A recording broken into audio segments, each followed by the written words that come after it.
This is all wrong. I shouldn't be up here. I should be back in school on the other side of the ocean. Yet you all come to us young people for hope. How dare you? Boring. Boring. Boring. Boring. You got his word. Don't tell us what we're going to feel. We're trying to solve a problem. Don't tell us what we're going to feel. I'm not telling you. Because you're in no position to dictate that. That's exactly what we're doing. You're in no position to dictate what we're going to feel.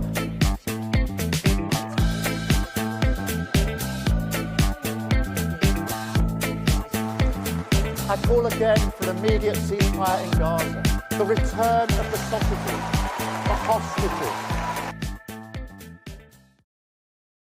Welcome to a new sub-series within Lembit Öpik Live, where I interview people who are up and coming in their walk of life. Sometimes it's politicians, other times it's business people or sports people. Today, in conversation with me, is Kabeer Kher, who is an active politician in Reform UK. He operates in Norfolk, and we'll talk about his constituency shortly. Kabeer Kher stood in the 2024 general election and did very well, coming just shy of 10,000 votes of the popular poll. That was a pretty good result, a third place, but only just. He wasn't really far from coming second or indeed winning. Some commentators think that with the current performance of the parties, if the general election was today, Kabeer Kher would be elected to Parliament. But what causes Kabeer to be involved in politics? Why does he put the hours in without the assurity of a victory? And what is it that he would do if he got elected to Parliament? In conversation with me, Kabeer Kher. Thanks very much for taking time with me today, Kabeer. Thanks, Lembit. First of all, you and I have something in common. We both come from the same province. That's right, Northern Ireland. I know. What are the odds? Yeah, it's incredible. It's been a bit of a journey. The first thing that people notice about me when they see me and hear my accent is that I'm from Northern Ireland. So it's taken me far, let's say. It separates me from the crowd. When you're in business, it pays to be memorable, and the same applies for politics. And other people made a lot of fun about me with my name as well. So we got something in common there. I actually started in Newcastle upon Tyne. The number of leaflets I put out before people got my name right. Anyway, you started in Northern Ireland and then you came to England. What was the reason for the move? So I'd been running my family business, and my father had had a heart attack, and I'd run the business until we got it to a point where we could sell it. And during that time I'd married my wife, who was from Norfolk. We had 2 children, and so when it came for the time for the business to be sold, we had to make a decision as to where we were going to finally settle. And that business was where? It was in Northern Ireland, so it was in a little coastal town called Portstewart. Oh, I love Portstewart. It's such a lovely town, really lovely people. So it's like a little oasis in Northern Ireland. Never really suffered from the troubles over the years. So we had a great... It suffered from a lot of Guinness, though. It did. It did. We've got a lot of festivals over there. Really, really busy business, actually. It was really successful. But the time came, and my dream was really to get involved in financial services at that time. So that's what I did. I moved to Norfolk, and I've been in financial services ever since. Successful? Yes, I've done well. I've been part of Connell's Group. I've been self-employed. I've got to the place now where I'm an area manager for Countrywide, and I look after Norfolk and plus another branch. And it's been a dream of mine, actually, to bring people along. I've got 11 branches, and I've got 9 mortgage advisors that I run and look after. And I spend most of my time coaching them and trying to help them become better. It's the dream ticket. You've got the perfect life. You're like Truman in the Truman Show. This is a paradise. Look around you. Why would you want to throw all this away for politics? Well, the thing is, Lembit, I've always been passionate about politics, right from the age of 16 years old. From the age of 16, I was doing my GCSE English paper. And part of the coursework was to go and get a newspaper and find a for and against argument. And I opened up the newspaper and I found an argument whether or not Britain should join the Euro. And I was absolutely hooked. I went on to study politics at A-level. You must have been an interesting kid. Yeah, you could say that. I was certainly interesting to my parents because we had many debates and we all didn't always disagree. But that was my journey through university. I was always interested in politics. I studied the Euro for my dissertation, international relations, and so I'd always kept a keen eye on politics. When it got to the point where Rishi Sunak banned shale gas in the middle of the worst energy crisis this country has seen since the 1970s, I decided enough was enough and I had to get involved. And that's how I'm here today. So you felt a motivation to get involved because of ideas, or did you actually want to be a politician? You could be honest with me on this. I'd always thought about it. I'd always considered it, but ultimately, in the end, it was because I felt I had to. I didn't feel like anybody else was stepping up to do something about what was happening. I'd been a Conservative voter for a long time, and I saw the Conservatives just go in a completely different direction from where my beliefs were. I'd always been in the Libertarian wing of the party, and over the last 10 years, we've seen the Conservatives go full on into Blairism and adopt the third way, if you like, if you choose Clinton's terminology. And that's not really what I signed up for. It's not where I think the future of this country lies. I believe that freedom and free societies are the best way towards a prosperous society. That's been the evidence around the world, and that's where I felt I had to get involved because the Conservatives weren't going to do it. So I ripped up my Conservative Party membership card. I looked around to see the other parties that existed. Reform at the time were polling 3%, and decided that was the place for me. But in all honesty, I'd just like to be unpopular. That's it. I went onto the website, read through the policies, and there wasn't a single one I disagreed with. So I found my home, applied to be a candidate. They invited me up to Doncaster. We were in an old hall with cheese pizzas and orange squash, full of people who were just passionate about changing the country, and I knew I'd find my place. It's interesting because in the old days when the Lib Dems were a good party, I can say that, I joined them when they were at 3% in the opinion polls with a statistical variation of plus or minus 4%, as I remember now. Yeah. And a bit like you, I joined because I didn't have a particular expectation of being successful, because when the party's that small, you don't really think you're going to get elected. But I joined because I believed in some things. I'm going to push you on this, and I'm not trying to lead you to say one thing or another, but a lot of politicians, in my view now, just want to be politicians. That's their main objective. It's not that they've got a narrative they want to sell. They just want to be politicians. And I think that's wrecking the country. Have you ever been tempted just to go? I mean, in some ways you can't say yes to this now. But have you ever been tempted to go in because of the attractions of the green benches and the Commons? No, absolutely not. And in fact, I'll go one step further. I'm willing to get into Parliament and take all of the tough decisions that might make us unpopular.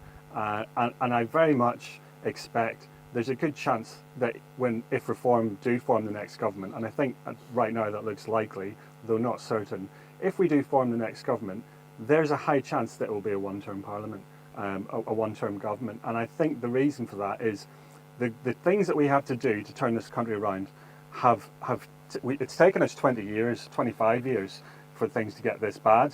I don't think we can undo all of that in 5 years. I think it's going to be a lot of hard decisions that we have to make.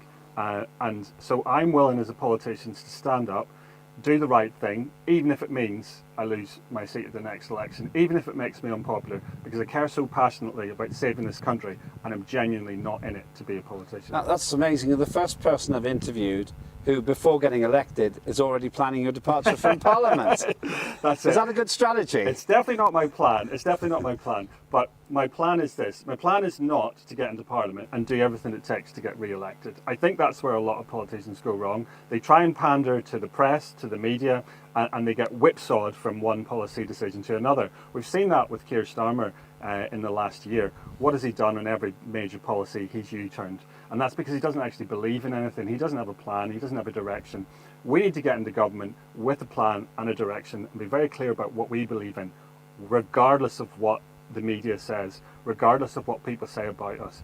If we send that message through to the public that this is what we believe in, it's a long-term project, then I firmly believe they will stick with us and we can win a second term. However, it's not something that I'm going to sacrifice. I'll never sacrifice my beliefs just to be popular, just to appeal to the media in order to stay in power. I was an MP for 3 terms, and I heard a lot of people saying that in 1997, and then I saw them cave in to the whips, to the juicy attraction of a cabinet car. What makes you so different?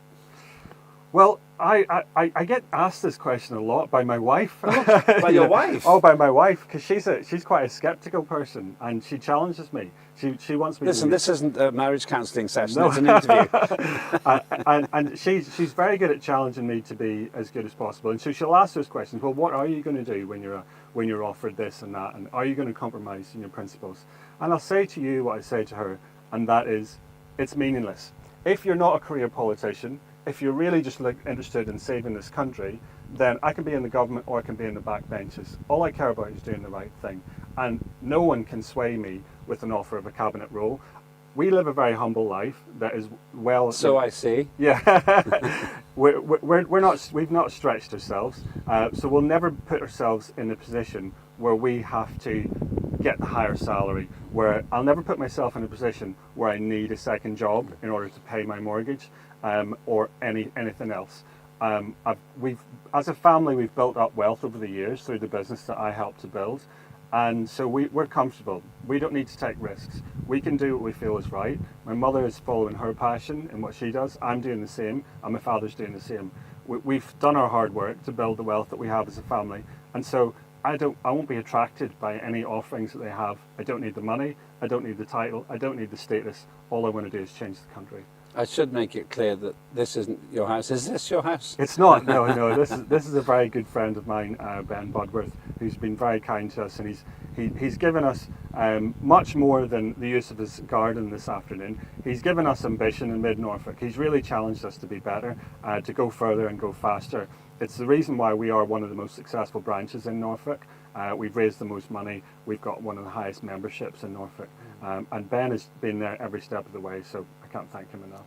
It's a beautiful place, and we are grateful and also blessed with the weather. Did he organise that as well?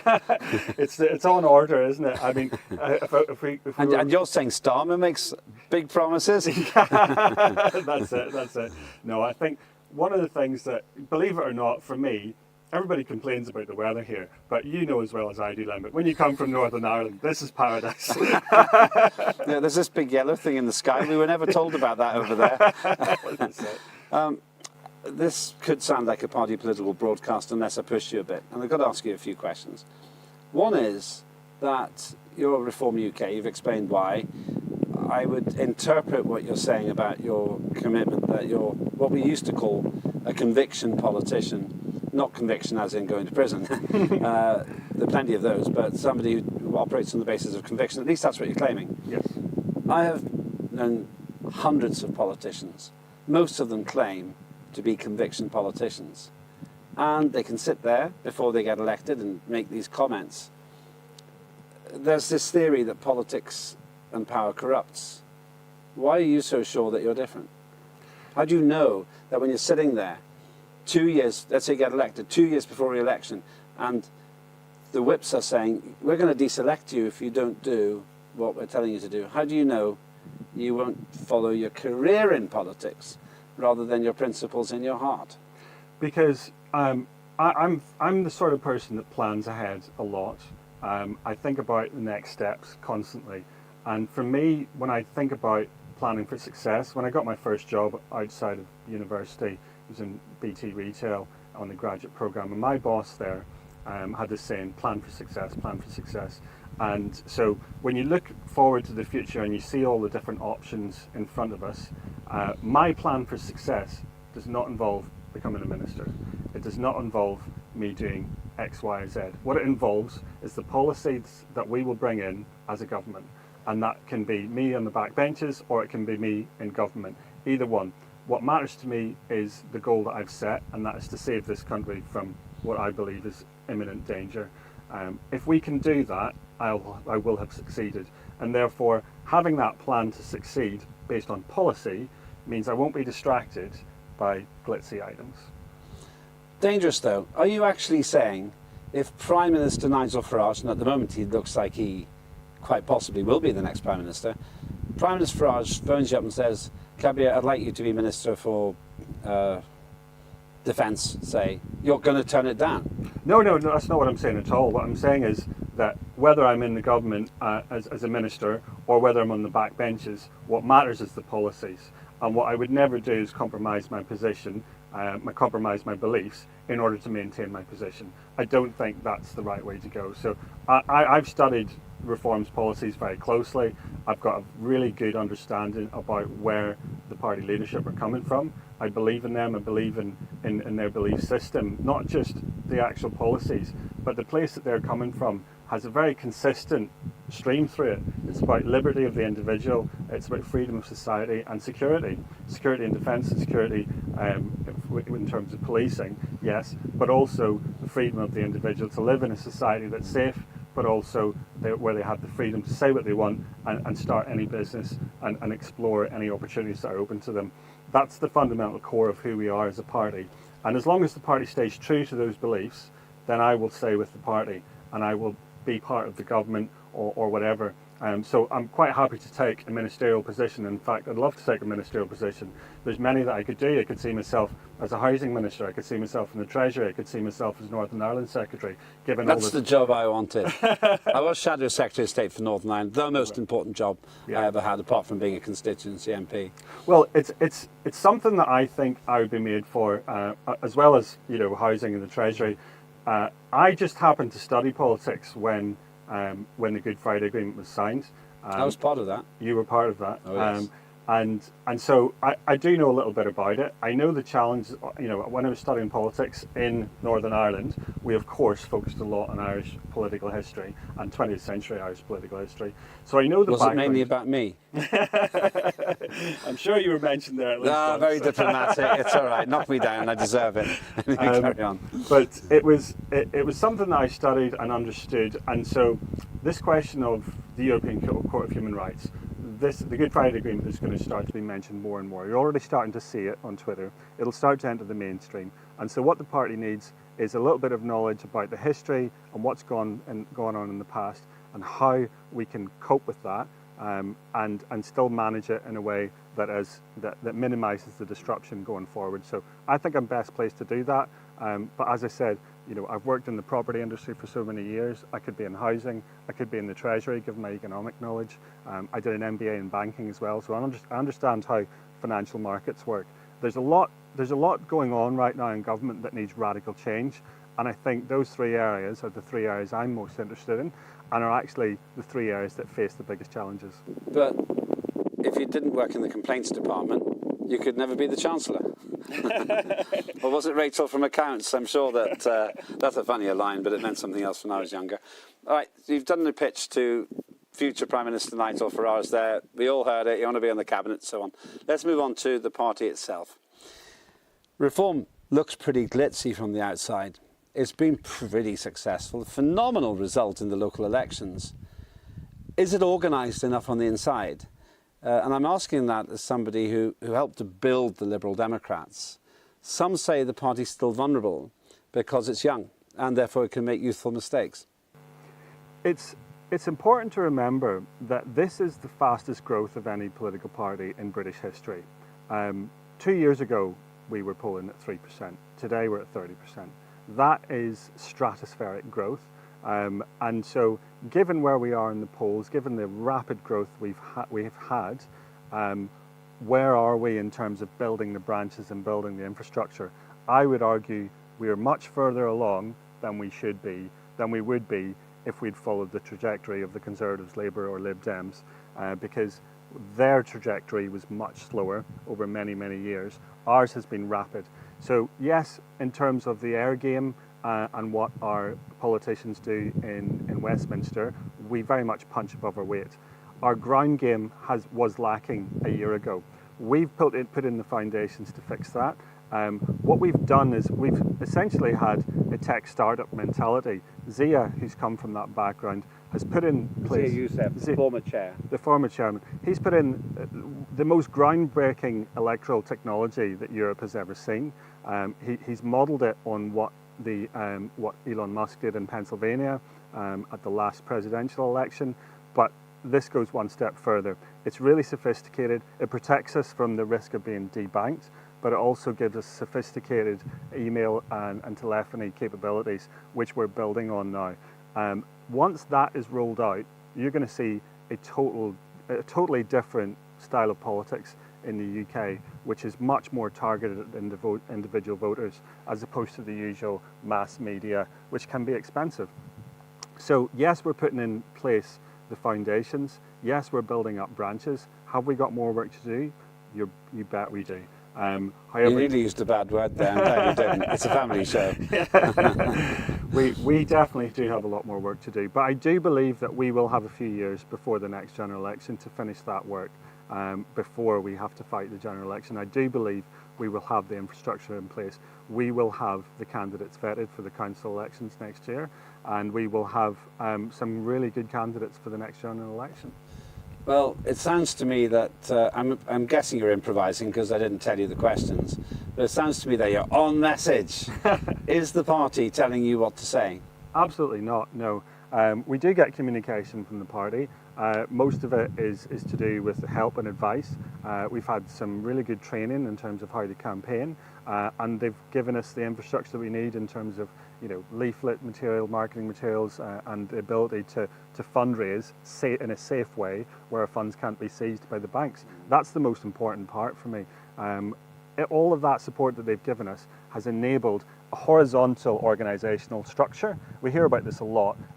Traditional organisations You'll be losing people now, so keep it simple. Go on. So that flat organisational structure means that we can essentially build from the ground up. Each branch has its own responsibilities, and where the branches are successful, they will be encouraged to be more successful. And where there are weak spots, the headquarters can see those weak spots instantly in real time using the technology we have.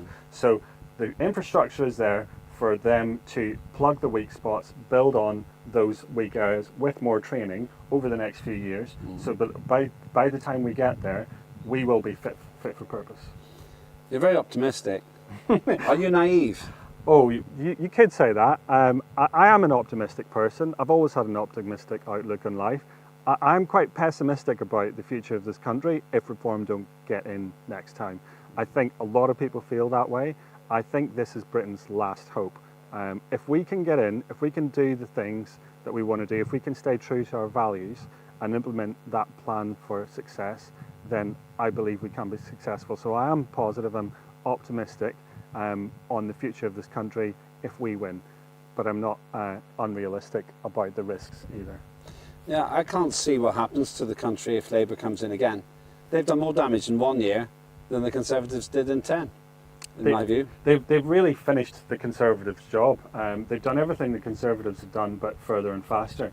And you really do have to go back to basics with these things. Their ideology is fundamentally corrupt. When you look around the world at the most successful countries right now, they are by far and away the countries which have the most freedom. Whether it's Singapore, whether it's Dubai and Abu Dhabi, what's happening with opening up freedom, whether it's the United States of America, the states like Texas and Florida, which have more freedom, are having the most success. And so we need to take a leaf out of those books. We need to have more freedom. And if we can do that, then we can unleash the talents in this country. Let's talk about philosophy. Philosophically speaking, you said you're a libertarian, but what does that mean? What would you allow?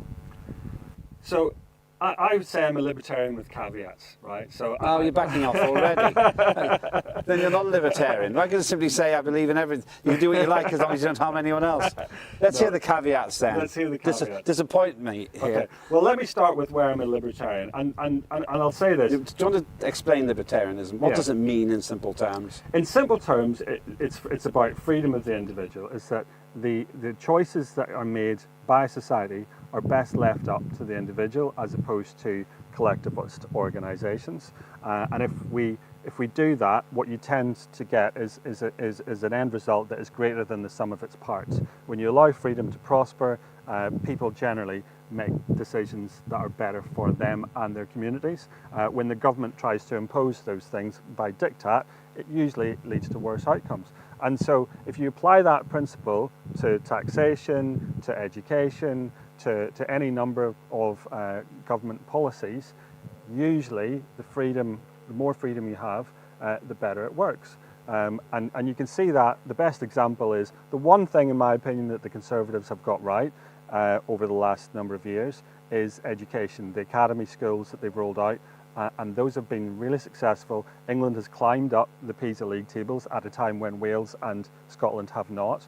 And that's purely because of the freedom that What are those league tables? Explain those. So the PISA league tables are the league tables that measure attainment in English and mathematics around the world.